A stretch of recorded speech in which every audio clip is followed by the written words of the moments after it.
सर्दियों के अंदर गीज़र हर घर की एक ज़रूरी आइटम बन गई है और स्पेशली उस टाइम पे जब तकरीबन हर बंदा ही अपने घर में गीज़र अफोर्ड भी कर सकता है। लेकिन अब यहाँ पर ये सवाल आ जाता है कि कौन सा गीज़र खरीदें।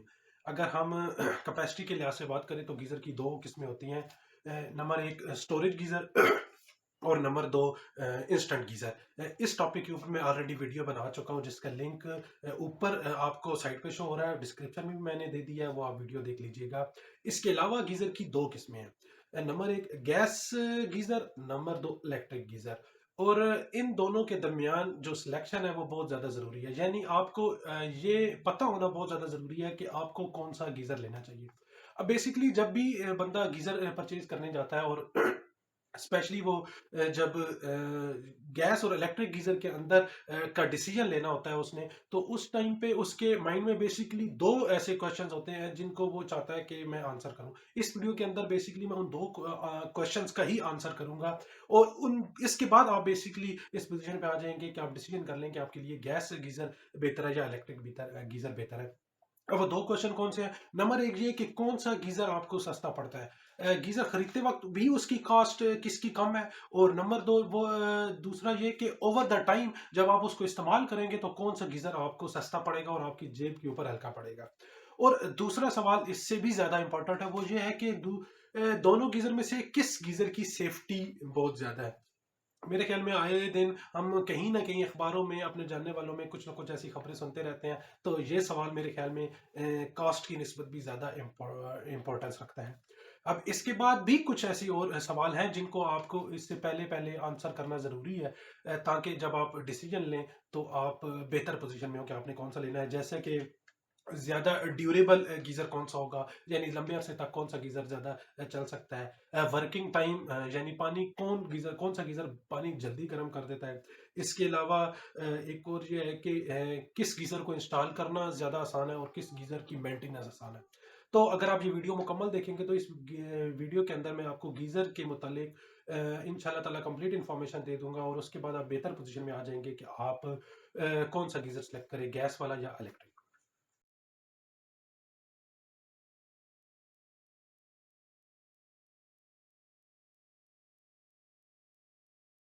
अस्सलाम वालेकुम, मैं हूं हसीब गुल और आप देख रहे हैं अवान टाइम्स यूट्यूब चैनल। जैसा कि आपको ये तो मालूम है कि ये वीडियो गैस गीज़र और इलेक्ट्रिक गीज़र के बारे में है। यहाँ पर मैं एक चीज़ क्लियर कर दूं कि जो पहले मैंने दो टाइप्स बताई थी आपको, स्टोरेज गीज़र और इंस्टेंट गीज़र, ये दोनों किस्में गैस गीज़र के अंदर भी आती हैं और इलेक्ट्रिक गीज़र के अंदर भी आती हैं। तो जो अभी इस वीडियो के अंदर मैं आगे आपको जो इंफॉर्मेशन आपके साथ शेयर करूंगा, तो वो चाहे आप इंस्टेंट गीजर लें या स्टोरेज गीजर लें, वो दोनों के लिए इक्वली वैलिड होगी। अब हम बात कर लेते हैं कि अगर हमने ये डिसीजन करना है कि गैस गीजर और इलेक्ट्रिक गीजर के अंदर मेरे ख्याल में ये चीज़ एक्सप्लेन करने की जरूरत नहीं है कि गैस गीजर कौन सा होता है और इलेक्ट्रिक गीजर क्या कौन सा होता है। जैसा कि नाम से ही जाहिर है कि जो गीजर गैस से चलेगा वो गैस गीजर है और जो बिजली से चलेगा वो इलेक्ट्रिक गीजर है। अब हम सब बात कर लेते हैं कॉस्ट के ऊपर कि कौन सा गीजर आपको सस्ता मिलेगा।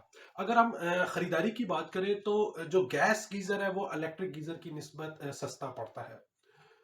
आपको इंस्टेंट गीजर भी गैस वाला सस्ता मिलेगा और जो आपको स्टोरेज गीजर है वो भी गैस वाला सस्ता मिलेगा। अब इस सवाल का ही दूसरा पोर्शन के इस्तेमाल में आपको जो लॉन्ग रन में कौन सा गीजर सस्ता पड़ेगा, बिजली वाला आपको सस्ता पड़ेगा या गैस वाला। तो ये बात याद रखिए कि पाकिस्तान के अंदर गैस जो है वो बिजली की निस्बत सस्ती है। अगर आपको मिल जाती है तो बहुत अच्छी बात है, अगर नहीं मिलती तो फिर मजबूरन जो चीज़ आपके पास है आपको उसी के अंदर डिसीजन लेना पड़ेगा। तो वैसे भी ओवरऑल जो है वो जो गैस वाला गीज़र है वो उसकी जो समझ लीजिए कि जो खर्च है वो बिजली वाले गीज़र की निस्बत जो है वो कम है। अब हम दूसरे सवाल की तरफ आते हैं कि सेफ्टी के लिहाज से कौन सा गीजर बेहतर है। अब यहाँ पर पिछले सवाल की निस्बत उल्ट है। सेफ्टी के लिहाज से जो बिजली वाले गीजर्स हैं वो बहुत ज़्यादा सेफ हैं बनिस्बत गैस के।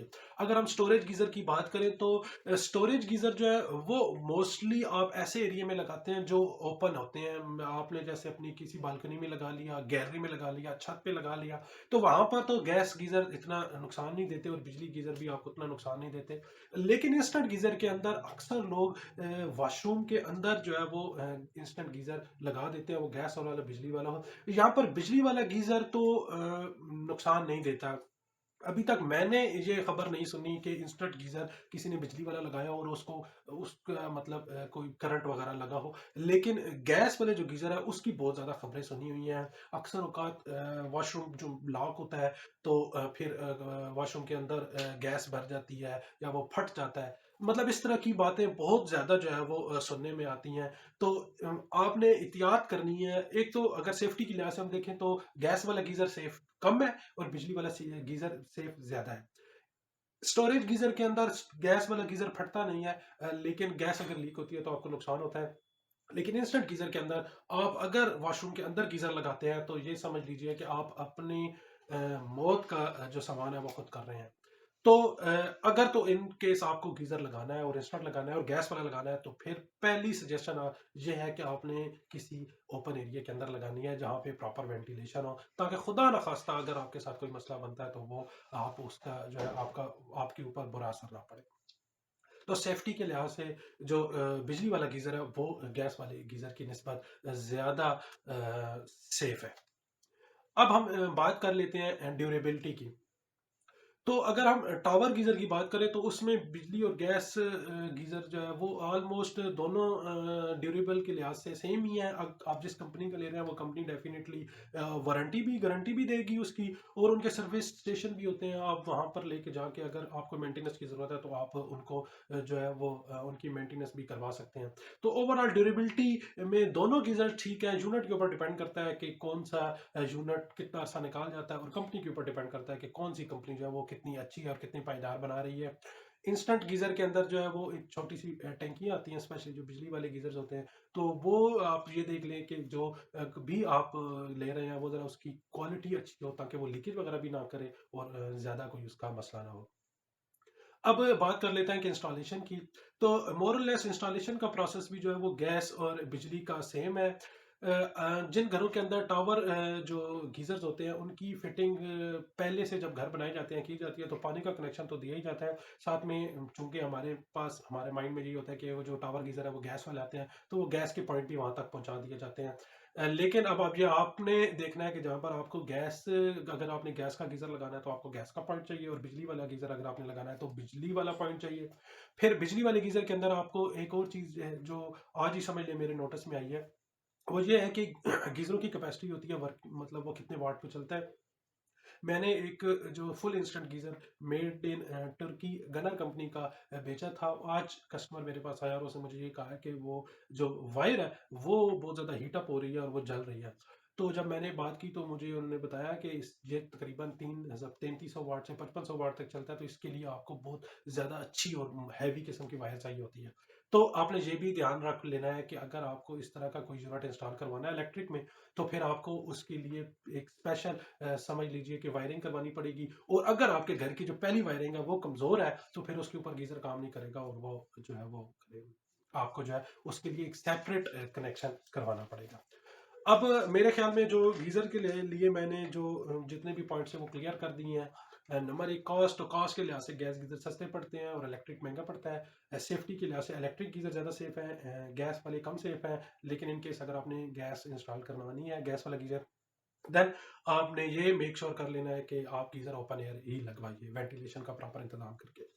मेंटेनेंस भी तकरीबन दोनों की सेम है। ड्यूरेबिलिटी भी यूनिट और कंपनी के ऊपर डिपेंड करती है। जो कंपनी गैस बना रही है वो तकरीबन इलेक्ट्रिक भी बना रही है। और इसके अलावा लास्ट जो था वो मैंने बताया कि जो आपको चीज़ें रिक्वायर्ड है, गैस के लिए आपको गैस का पॉइंट चाहिए और इलेक्ट्रिक के लिए आपको इलेक्ट्रिक का पॉइंट चाहिए, और साथ में आप ये भी देख लीजिए कि आपको ज़रा जो आपकी वायरिंग हो वो काफ़ी अच्छी हो ताकि आपको ये यूनिट मसला ना करे। उम्मीद है कि गैस और इलेक्ट्रिक के दरमियान के जो डिफरेंस है ये आपको क्लियर हो चुके होंगे और आप अब इस बेहतर पोजीशन में होंगे कि आपके लिए सूटेबल कौन सा है, गैस है या इलेक्ट्रिक है। अगर तो आपने गीजर पहले से लगवाया हुआ है और जो भी आपका एक्सपीरियंस है वो लाजमी कमेंट्स के अंदर हमारे साथ शेयर करें, क्योंकि उससे एक तो मुझे सीखने को पर्सनली मिलता है और मेरे जो व्यूवर्स हैं उनको भी बहुत ज़्यादा मिलता है। उसका फ़ायदा ये होता है कि नेक्स्ट जब भी कोई वीडियो बनती है तो मैं वो चीज़ें उसमें शेयर कर देता हूँ, तो वो बहुत सारे लोगों का फ़ायदा हो जाता है। अगर आपको कंस्ट्रक्शन सैनिटरी टाइल्स या घर के किसी भी ऐसी प्रोडक्ट के बारे में कोई इन्फॉर्मेशन चाहिए तो इस चैनल को लाजमी आप फॉलो करें। इस चैनल के ऊपर इंशाल्लाह ताला आपको घर कंस्ट्रक्शन से रिलेटेड हर वीडियो मिलेगी। तो हर वीडियो के नोटिफिकेशन को फ़ौरन सेव करने के लिए इस चैनल को सब्सक्राइब भी कर लीजिए और बेल आइकन को भी प्रेस कर लीजिए। अल्लाह हाफ़िज़।